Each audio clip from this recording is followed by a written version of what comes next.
Hello guys and welcome to our channel. Today I'll show you how you can scan QR codes in your Samsung Galaxy A04S.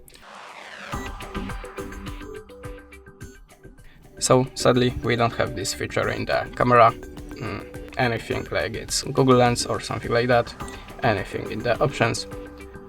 So we have to do it by the other way. Now, so we have to start from making a photo of the QR code and installing Google Photos if you don't have it defaultly or you have not installed it before. So if you have Google Photos, just open it, open the photo with the QR code, and now just tap on the Google Lens icon. How you can see, this is the address on the QR code, and now you can visit this site directly from the gallery.